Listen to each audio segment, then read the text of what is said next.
Doctor గారు, నాకు హస్తప్రయోగం అలవాటుంది. మానాలనుకున్నా మానలేకపోతున్నాను. నేను పెళ్లికి పనికి వస్తానా పనికిరానా? సమాధానం ఇవ్వండి అంటున్నారు. హస్తప్రయోగం పెళ్లికి 100 రూపాయలు పనికి వస్తారండి. మనం మన ఛానల్లో అనేక సార్లు హస్తప్రయోగం చెప్పుకున్నాం. అయినా ఇన్ని వందలు వేల మంది అడుగుతూనే ఉన్నారు హస్తప్రయోగం హానికరమా, పెళ్లి పనికి వస్తాను రామని. అందరికి చెబుతున్నాను, హస్తప్రయోగం ఏమాత్రం హానికరం కాదు. That is very natural. ఎవరైనా హస్తప్రయోగం చేయకపోతేనే వాళ్ళలో ఏదో డిఫెక్ట్ ఉంది లెక్క. నేను హస్తప్రయోగం చేయడం చెబితే వాడు అబద్ధాన్ని చెప్తుండాలి, లేకపోతే వాడు మెంటల్లీ రిటైర్డ్ పర్సన్ అయి ఉండాలి. వాడికి మంచి బుద్ధిమంతుని బట్టి బ్రెయిన్ నుంచి సెక్షువల్ థాట్స్ రాట్లా, లేక అబద్ధాన్ని చెప్తుండాలి. హస్తప్రయోగం వల్ల నష్టం లేదు.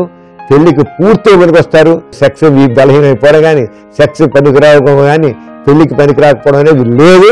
అంతే దాని గురించి భయం అవసరం లేదు. అంత నిర్భయంగా ఉండొచ్చు.